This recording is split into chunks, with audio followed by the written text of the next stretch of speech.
90% of life is showing up. And I showed up too. And I ordered a hot chocolate, still remember. And I didn't drink coffee at the time. Now I drink coffee. Horrible habit. Don't start. And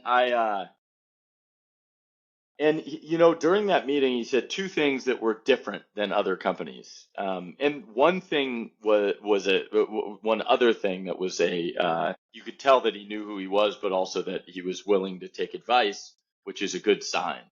The first thing he said is, at some point, the world will be on one financial infrastructure. Adam, how are you? Thank you very much for accepting our call. Thanks for having me, Barack. I'm excited to talk to you about anything to do with venture capital or startups or deep technology.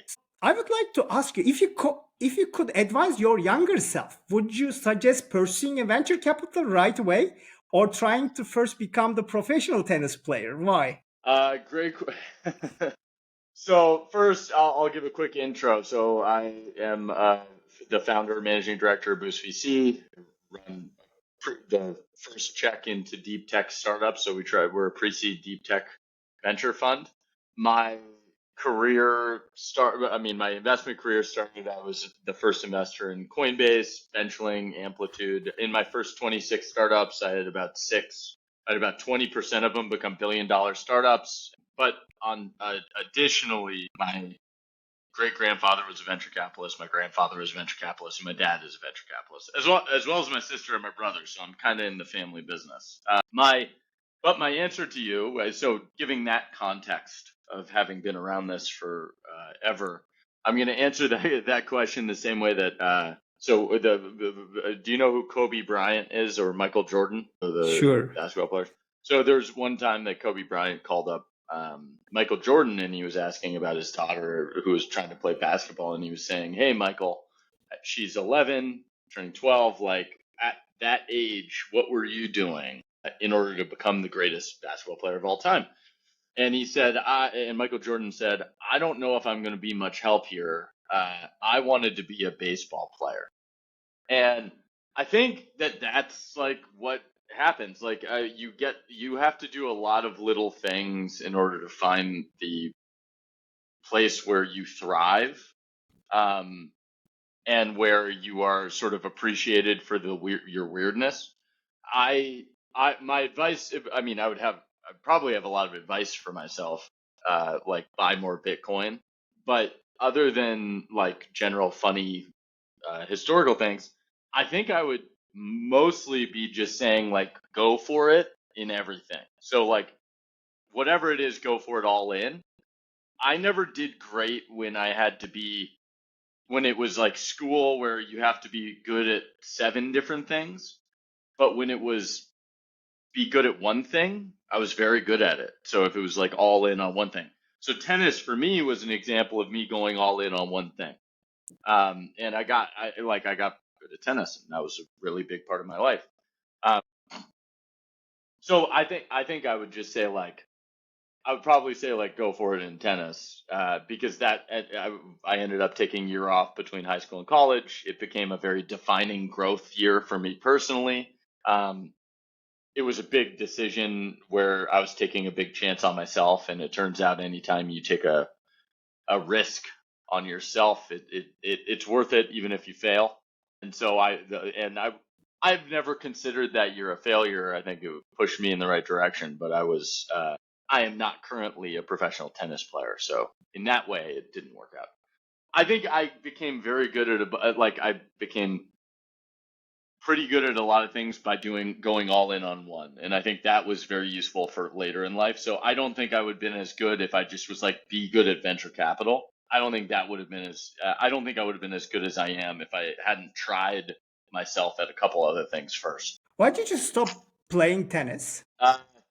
Great. That is a hard and emotional decision for any person. Well, I still play. I picked up my sticks again, but I dropped them for probably over 5-10 years. I stopped playing because it became work. Like it became when I was younger, it was just I was doing it and I was competing because of the joy of doing it. And when I was even training every hour when I was in Australia, like I was doing it because I enjoyed it. I wanted to push myself and I wanted to come up with my own curriculum for how to be better. In college, they want you to be a great student and athlete and have friends. Actually, they're okay with you not having as many friends. And so I ended up not finding the joy in it as much anymore because your time gets strapped. You become stressed out about a bunch of different pieces of your life. And I also got injured, and that injury made me sort of have to make a decision about where I wanted my future, my like what I wanted to be doing, kind of thing.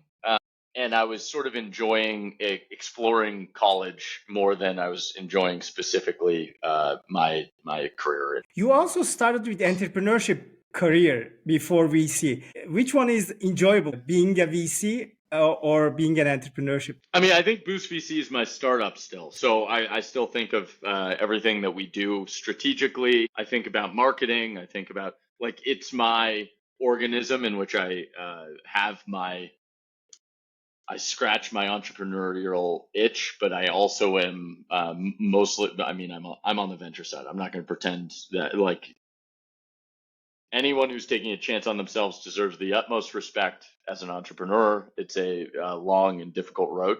I mean, my entrepreneurial journey, geez, I've just, it's always about just doing things. Like, I don't know if I think entrepreneurism isn't necessarily about even making the money, but it's about solving people's problems. And like, my first job was, I was a tennis counselor, and it was young. I was like 10, 11, 12, 13. Like every summer for 10 years, I was a tennis counselor. And so tennis followed me in my life. So that was probably why I ended up trying to be a tennis player. But I also had other duties. And then I was a telemarketer one summer. I was an intern for a bank one summer. I ended up being a telemarketer again for a comic book company.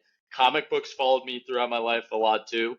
So I'd say the thing that there are a couple things that drive me, and sorry, I got a big old piece of croissant on me.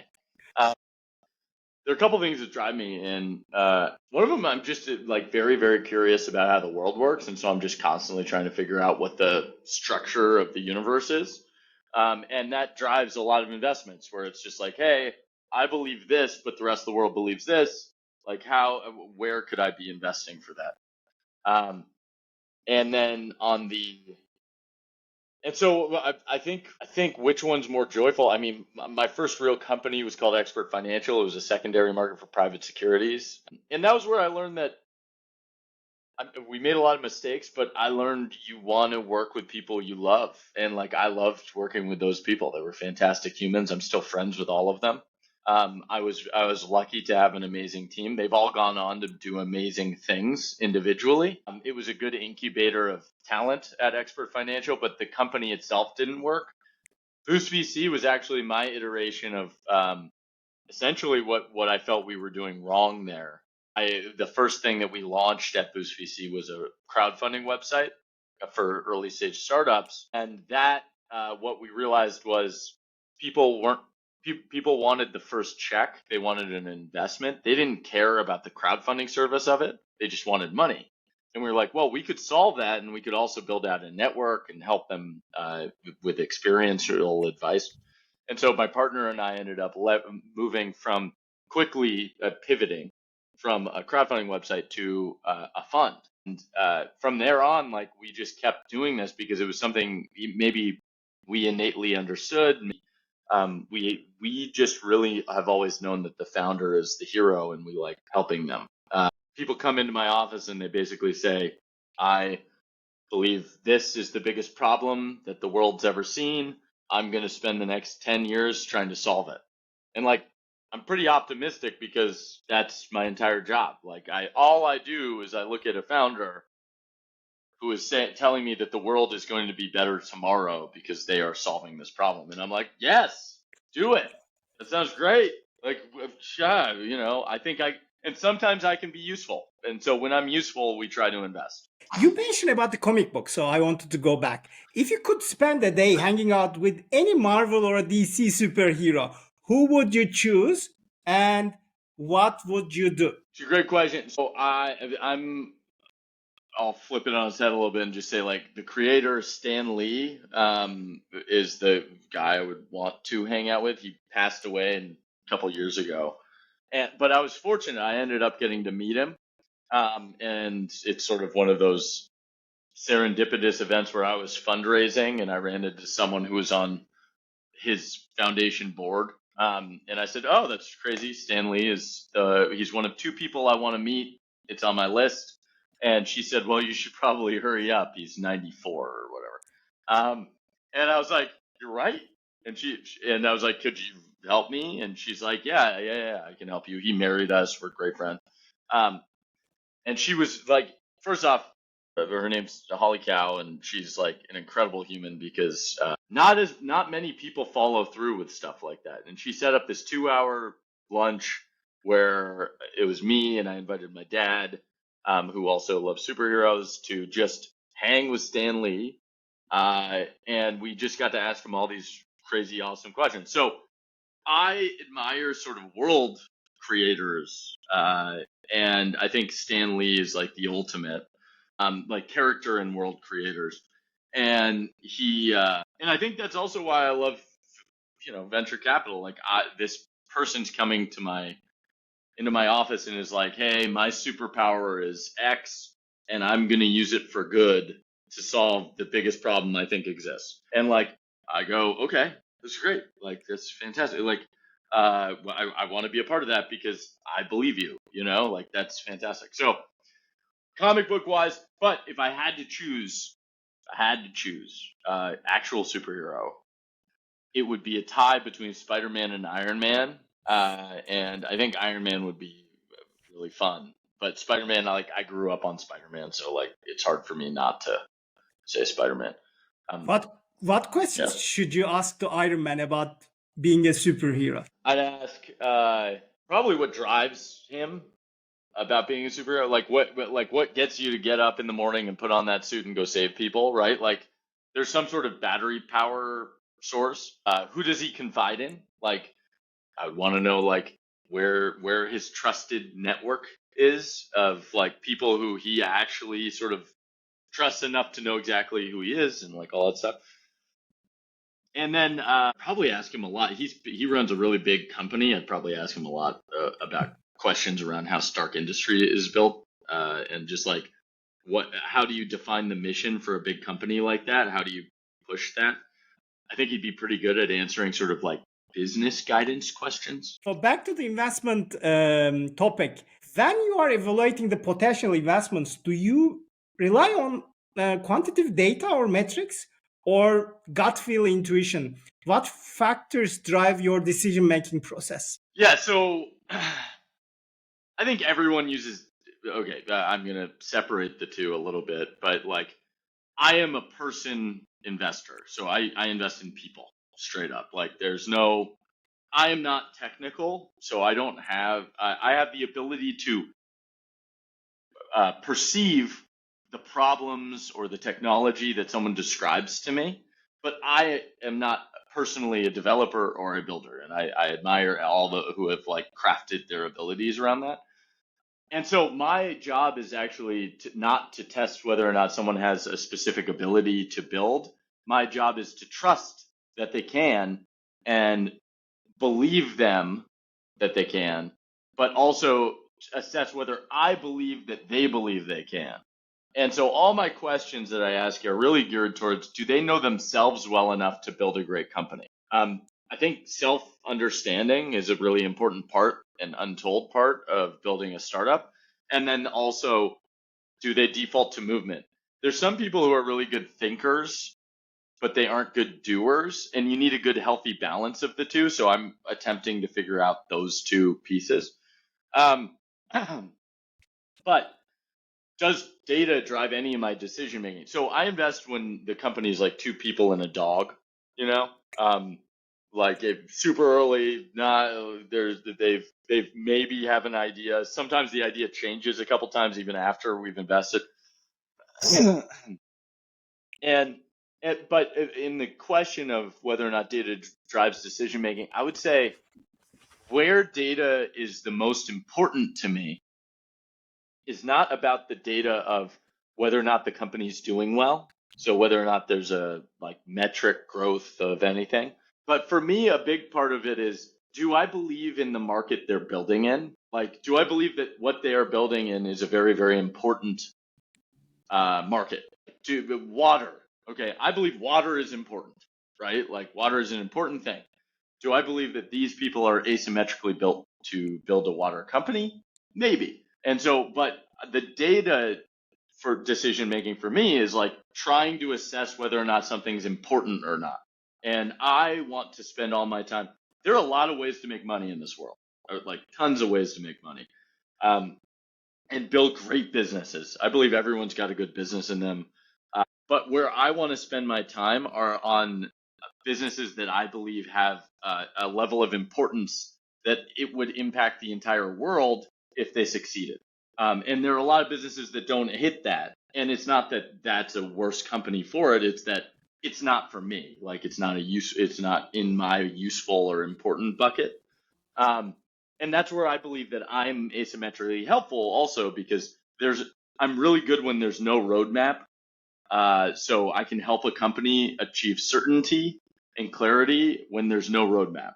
And I like doing that. What was your first investment? How did you decide to make it? Oh my gosh. I mean, other than like when I was a kid and my dad used to have us, he wanted to teach us how like companies worked and stock worked. And so he would say, you can look at all the companies on every morning. We would look at the newspaper and the stock prices in the newspaper.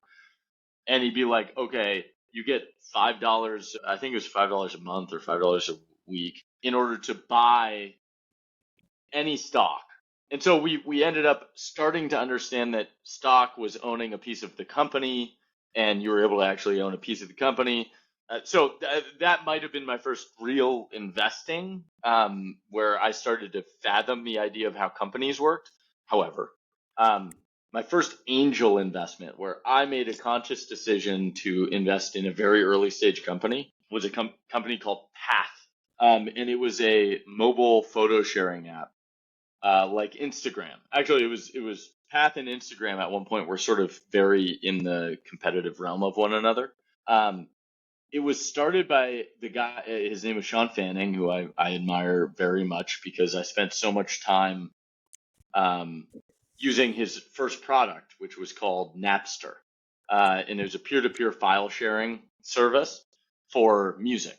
And so I was able to like download and listen to any music. I mean, not that I used it because it became illegal, but like I was at the age range where I like used it. And it taught me so much about computers, and it taught me so much just about how products worked. And I started to be able to use almost any product because Napster was not easy to use, but it was very useful once you got in. And so I started to be able to like figure out how all products were essentially built. And it was so important to me. And so when I heard Sean Fanning was fundraising, and I actually got to meet him with my dad. So my dad and I got to look at this deal together. He pitched us. And it was him and Dave Morton wasn't there. Sean Fanning was pitching, and he at the end of the meeting, he could have literally said anything, and I would have raised my hand. But he said, "So, would you want to invest?" And my dad's like, thinking about it, and I was like, "I do. I want to invest." And I didn't have that much money, but I was like, I would like to support. Basically, it was blind support of this person who had meant so much to me. Similar to how Stan Lee was important to me for comic books, Sean Fanning got me into computers. And so, like, same concept. I wanted to support these people who had been so important. I'd spent so much time on their visions. And so that ended up being one of the most valuable companies to me, but it did not make me money. So it became so valuable because I learned. I didn't invest in another company for probably a year. So there was a 1-year gap between my first and my second companies. But I learned and I built out, like I showed up to all their events. I went to all their parties. I got to know the ecosystem of startups, like through Path, which was an incredible network to know.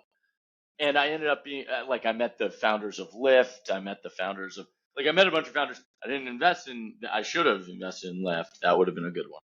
And I met all these incredible humans. And so Path ended up being this micro network of fantastic investors and founders later. They all ended up starting new things. They all went on to do great things.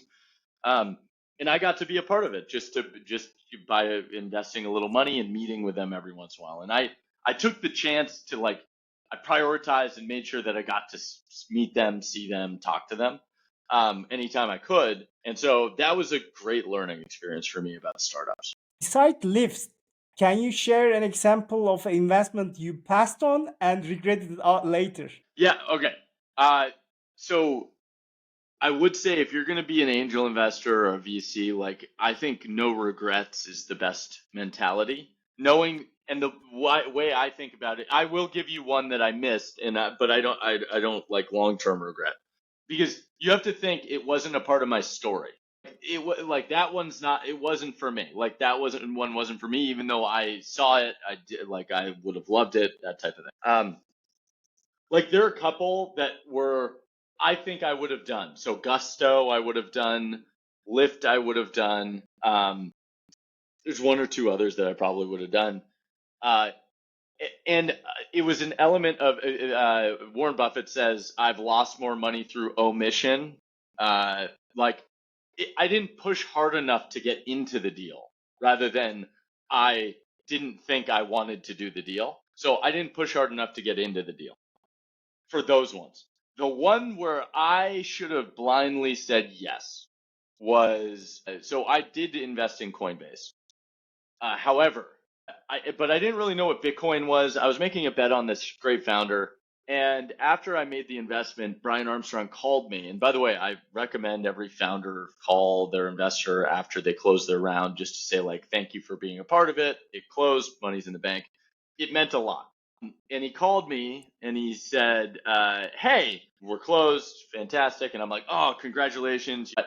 And people forget, Coinbase, they didn't successfully raise their whole round. So they were raising $1 million or $1.2 million, and they ended up with $500,000, $600,000. And he was still jazzed. He was excited to have it. And then he goes, hey, would you, some of the other investors, and it made it sound like there were a lot of other investors, but there were only 2 other investors than me. And he said, some of the other investors are going to buy an equal amount of Bitcoin as you invested in Coinbase. And I was like, I thought about it for a second, and I was like, Brian, by the way, at this time, the price of Bitcoin was $10 for Bitcoin. $10, not 10,000, 10. And I'm like, Brian, I just invested a bunch of money in you. Don't ask for more money right now. Let the sale happen, right? And that would have been the probably single greatest investment I could have made, just because there was a huge deviation between the price of Bitcoin and what the reality was at that moment too. It was very undervalued.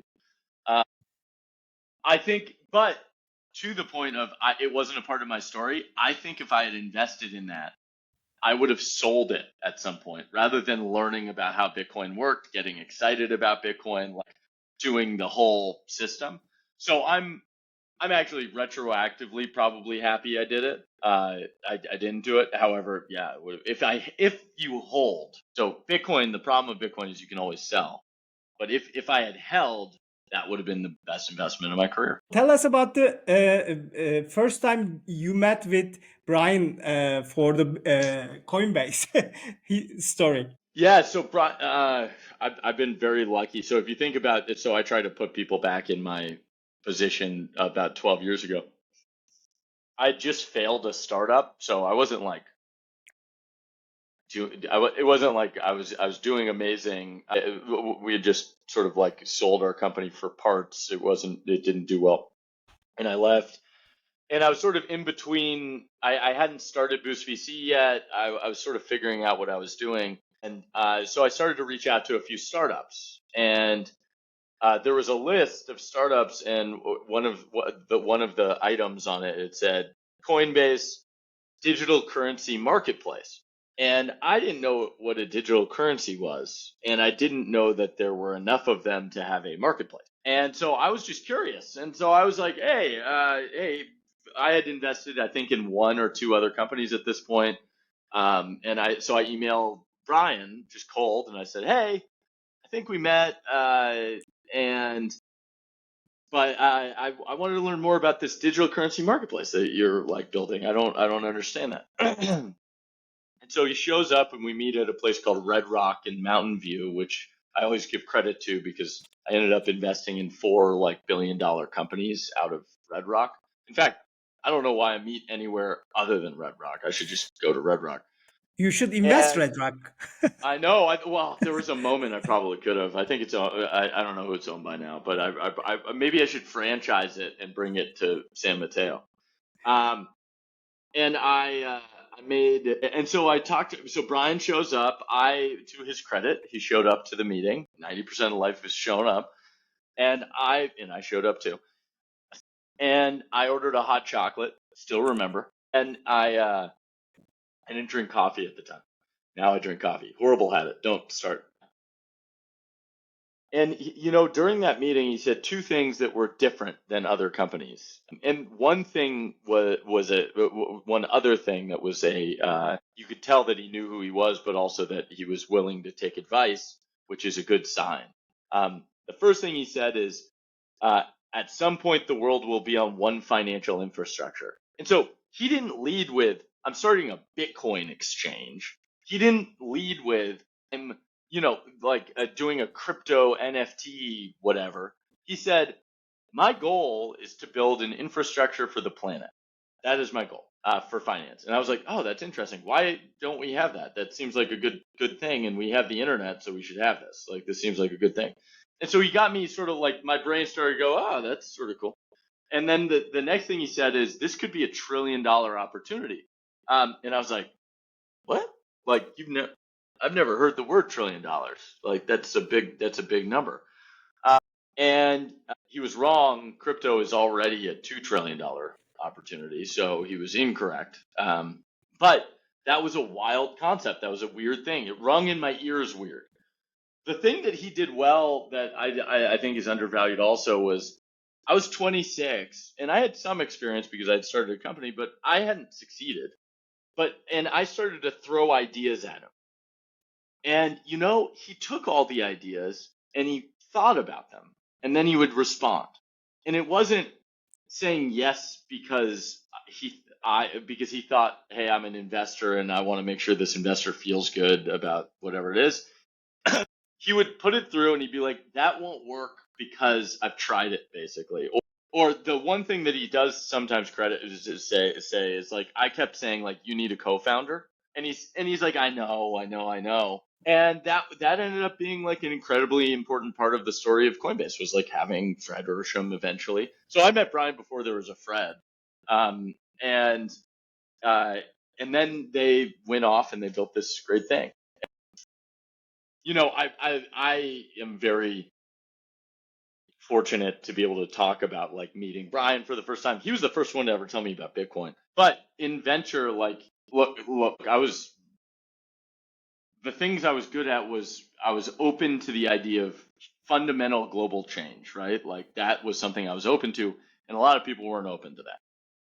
And on the other side, but me making that decision to invest, and it was after diligence and talking and reading and learning about Bitcoin, I was lucky to be a part of Coinbase. That could have easily been a lot of different people. That could have been a lot of different things. I just happened to be like so naive enough. I was early in my career. I was willing to take a risk on something that was absolutely insane. And I've been so lucky to have been a part of that journey and continue to be a part of that journey. Like Brian and Fred, but Brian, like, I feel is the reason Coinbase is what it is. Like, I wasn't a big part of that story. And that's also where you realize that the entrepreneur is the hero. We get to help during a very specific period of time for that company. I was probably helpful for about a year or two. Even at that, like, Coinbase he's a one-of-one founder. And he's built a $70 billion company, so he can say that now. Was it an angel check or a VC check? So I hadn't started Boost VC yet, and so I was still angel investing in companies. It was probably I invested in 20 deals, 25 deals. It was like deal number 7, something like that, of my 25 that I did before I started Boost VC. might have been even earlier. It might have been like my fourth check. And yeah, so it was as an angel I was able to invest in Coinbase. However, Boost VC did end up investing later. So after I started Boost VC, we figured out how to invest in Coinbase again. And that's been, I've been able to, where I think that Coinbase was a little lucky that I stumbled upon it at a very specific time in my life.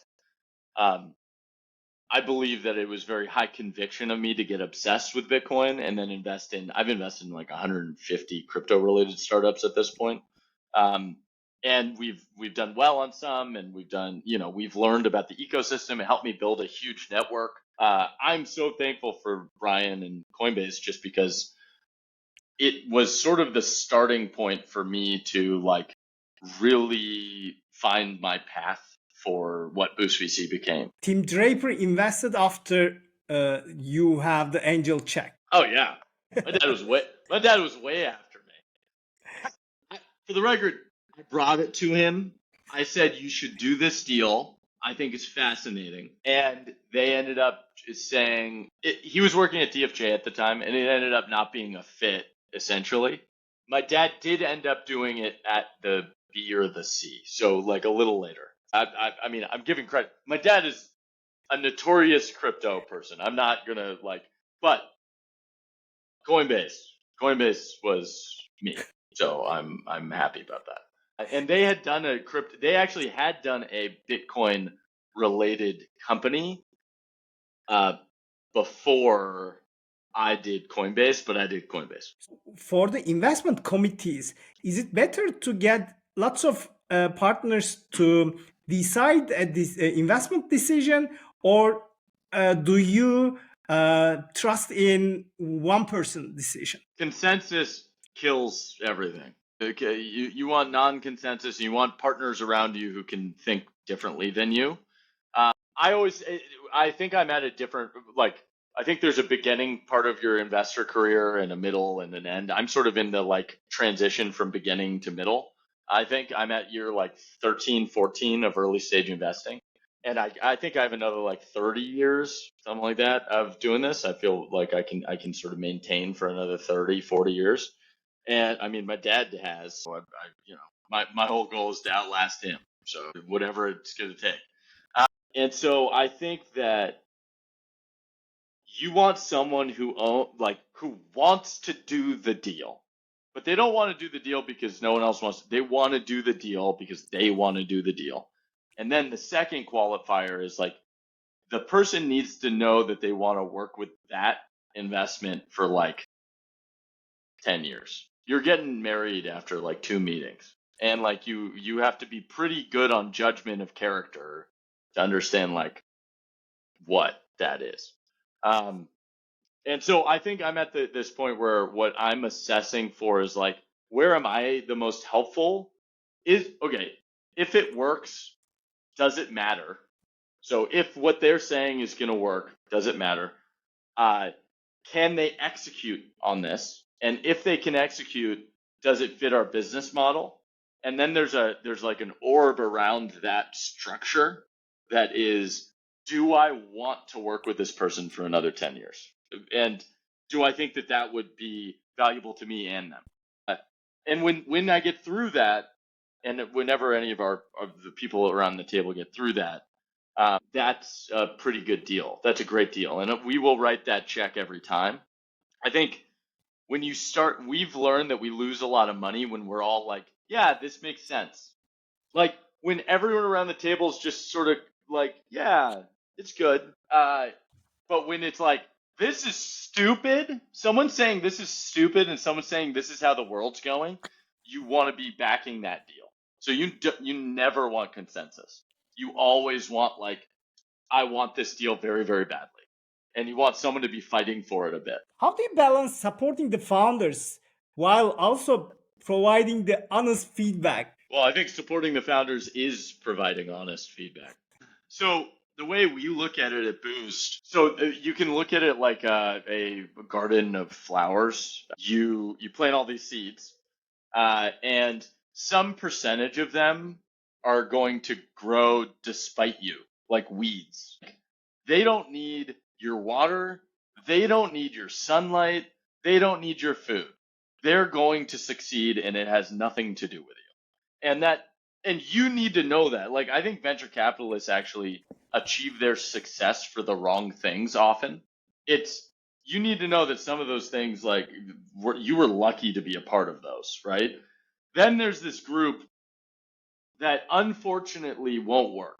And they won't work because generally, I would say they didn't have the will to fight, and they really didn't know what it was to be a founder. They're not a founder. There are so many ways to live a great life, and being a founder isn't the only one. So, like, people who are founders are founders. If you're a tourist entrepreneur, like, those don't work that often. But also, sometimes things fail, and it was just timing. Yeah, it's not always like the founder wasn't meant to be a startup founder. Like, sometimes they fail. My first startup failed. I ended up starting a venture fund that worked.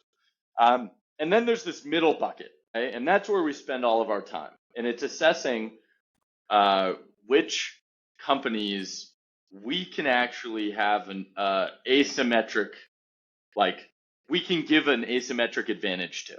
And whether that advantage is through capital, network, partnership, like whatever that thing is, that's where we spend most of our time, is figuring out in that middle bucket that we think we can have impact on. And, some people say that venture capitalists don't, like they generally won't make an impact. I've seen us make an impact on outcomes. And like, I feel that that's a very valuable piece. Now, capital is a big part of that, so I'm not going to ignore the fact. And I think people need to know that capital is a big part of why venture capital exists. But helping people when they're down, being a constant champion of an industry, having a network that allows them to be inspired, like, those things add value, even if I can't directly attribute it to anything. And so that's why I'm a VC, is because I believe I can make a positive impact on the outcome of this middle bucket. And the other bucket, hey, I'm happy to be a part of. And I think that's the best way to think about how we support founders. It's we are seeking a good partner on both sides, and sometimes we get it. But it's not programmed, it's not programmable, and we give our best effort to figure out if we are a good partner. And sometimes the money is the best thing that we can give, and that's great. But sometimes it's, friendship when things are down and against you, a network connection at the right moment in time for your fundraise. And like, there are these moments that VCs can have give an asymmetric advantage to. And that's what we were trying to find. Boost VC started as an accelerator program. How has the accelerator landscape evolved during your career? Have the value propositions changed over time? Yeah, so one of the reasons we are a higher volume investor than most funds is that we started as an accelerator. And genuinely, people just stopped liking the word accelerator, so we stopped calling it that. We invest, and we have a go-to-market program that we run as Boost VC to help deep tech startups. So we are focused primarily on startups that don't have a playbook on how to go to market, and they don't have a playbook on how to build a big successful company. We bring all those companies together in order for them to have an advantage against the market. And so we started as an accelerator, and we still, I think the soul of what we do is still similar, but outward looking in, we invest larger checks. How the landscape of accelerators has changed, Y Combinator was the first, and they were writing $15,000 checks. And we replicated that because I thought you could do it for deep tech, and we did it for crypto or Bitcoin as our first vertical. And we replicated it, and then we slowly evolved and became something for ourselves, which was we ended up finding an opportunity to invest $500,000 checks so that founders didn't need to raise capital right after demo day or right after. I think if I were to try to summarize like the evolution of what accelerators are, because I know it too well and too nuanced, like I have too much of a nuanced knowledge here. I'd say there are university accelerators, and academia actually tries to foster some sort of innovation now through an accelerator that may or may not add value. I think that there are a couple good ones that have like created great things. And I think a big part of those accelerators are helping you build a first network to leverage for your future being. How Boost VC built ourselves, this is a better way of answering it. How Boost VC built ourselves was we knew that the things that you can give a startup are capital, network, and like being a champion for the company. And the network piece grows so fast if you invest in groups of companies so that they get to know each other and they feel affiliated with each other, that you can scale and essentially build out a business school as a venture fund. And I think that's the only difference between an accelerator and a venture fund. It has nothing to do with the earlier stage stuff. It's like you're investing to create an alumni network rather than individual portfolio companies. And that's how Boost VC has built itself from the beginning. And so it allows us flexibility to scale as an investor. How has your investment thesis changed over the course of your VC career? Because you started with crypto and also angel checks, but today you are a sci-fi, venture capital, additionally space, ocean, and lots of hardware probably. So how has the thesis changed? So our thesis actually hasn't changed. The thing that evolves is the market needs words to define things for you to have an image of. So what people call what we do now is deep tech. So we've been doing deep tech for 12 years. My entire angel portfolio was deep tech because it was I invested in the first pair of augmented reality glasses. It was called Virgin Labs. I invested in Coinbase, which was obviously fringe technology. I had an affinity for the thing that no one believed in. So because they just didn't think it was possible. So it's either historic or impossible things is sort of, I would say, my categories. But there are things that are very important that are also popular. And I think Boost VC tries to stay away from things that are important and popular. If they are important and overlooked, that's my bread and butter. I love it. Now, founders, if I run into a founder who is a just assassin founder, like the best of the best, like just incredible, I will invest in them no matter what they are doing.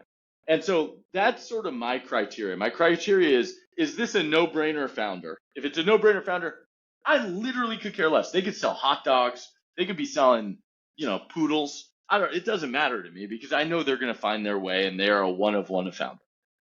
That whatever I invest at, it will be worth more in 10 years if they stay to it. Then there's this, I think that the thing I love spending time on is assessing opportunities where really smart people are playing and for some reason no one's watching. And so for me right now, that's things like oceans it's an overlooked category. 95% of communication goes through the ocean. 90% of all shipping and logistics goes through the ocean. It's a very important thing, but it's overlooked. 20% of the daily protein of the average human on the planet eats fish, is fish. So 20% of the protein. So that I think what I love doing is trying to assess what is overlooked but also important, because that means that it's a non-competitive deal. And I don't like competitive deals. It means that there's some piece of you that might be doing it because other people are in. I never want to make a decision to invest because other people are doing that deal. That is the worst reason to make an investment decision. And so we at Boost VC, we try to make the decision for ourselves, whether that's being the lead investor or follower. We do not want to parlay our decision to someone else. And we learned that from experience. You just don't want to. No matter how good the investor is perceived to be, they are taking a similar risk and you might as well fail yourself. Take the shot for you, not for other people. So that would be if I were important and overlooked or no-brainer founders. That's it. And so we've been doing that I've been doing that for 14 years, as Boost VC for 11. But what we were able to invest, the dollar amount has scaled up. And so by the dollar amount scaling up, who we provide that dollar amount to has scaled differently. So we used to write $15,000 checks. Now we write $500,000 checks. That's a completely different world. But the type of founder we like, it's still the same. Your grandfather has invented the VC industry. If you could change one thing about the VC industry now, what would it be? And why is it that change is important now? So my great grandfather, the thing he invented was, so venture technically had been happening, but people would buy full companies. So they would buy, like the Rockefellers would buy Tropicana or whatever, big full purchases. What my grandfather did was he created a GP-LP structure that wanted to only own pieces of the businesses. Now the pieces were big. It was something between 25 and 50% usually, for small amounts of money.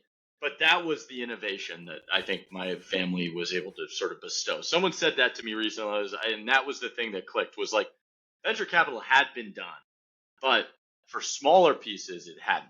And that was the big innovation. If I were to,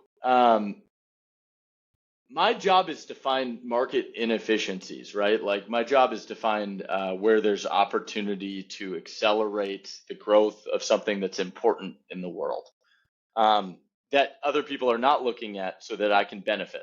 And so the world will benefit, but because I looked at it and I said yes and they said no.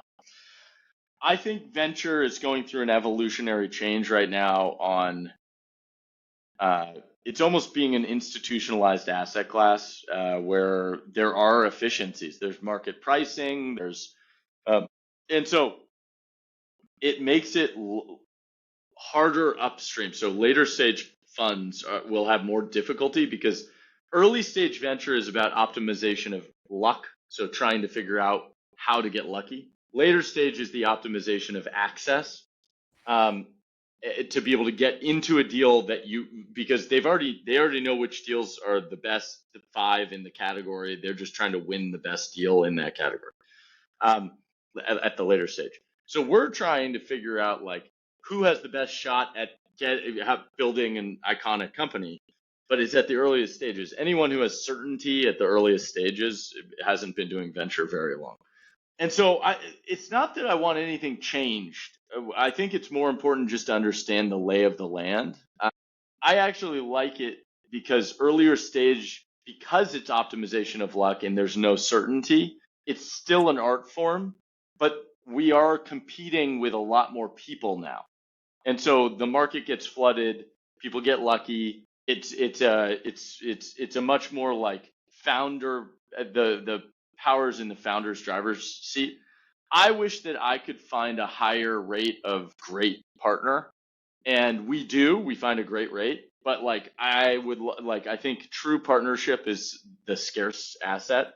Finding like where you have the highest level of trust with the entrepreneur, they have it in you, where you would say something and like you don't need a contract, you don't need it's literally like you have a handshake, you're both good for it, and you do it, right? Like that's what you want. You want that is the highest level of trust.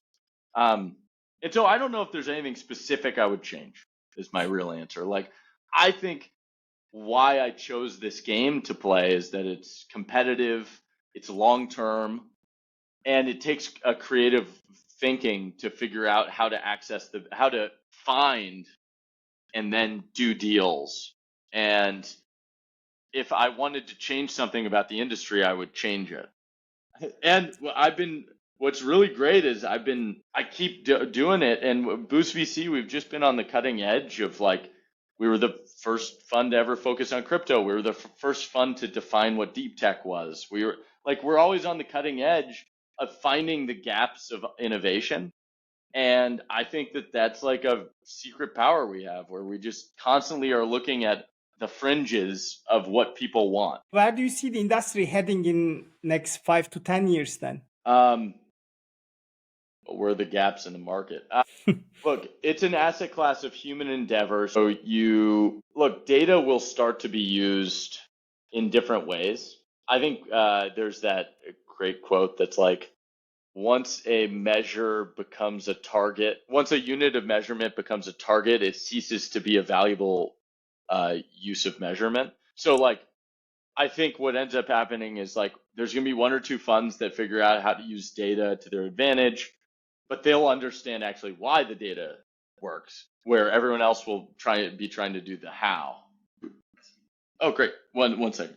And so that would be my thought process. Is it's going to evolve by more money being put into the hands of people who are building things. We're moving towards a creative economy. Everyone will become an entrepreneur of some kind. And I think if you just invest towards that, you'll do very well. So I call it sort of sovereign technology. Crypto is a good example of that. Longevity is a good example of that. You being able to take control of your health, your wellness, your money, your education. And so you being able to take control of those things. And so I think that what ends up happening is more people get funded to build more sovereign technology, which allows for the dissolution of a lot of institutions that are doing poorly of service. And we as humans are going to get a better service. So I just want the end consumer to get the best service they can get. Adam, thank you very much. It was a great pleasure to talk with you today. Yeah. Please, if you're starting a company, email me, adam@boost.vc, and read my book, Breakfast with Pops, if you want to learn about venture capital. It's a venture guide to venture capital. No, thank you so much, Barack. Thank you. Have a great day. Have a good one.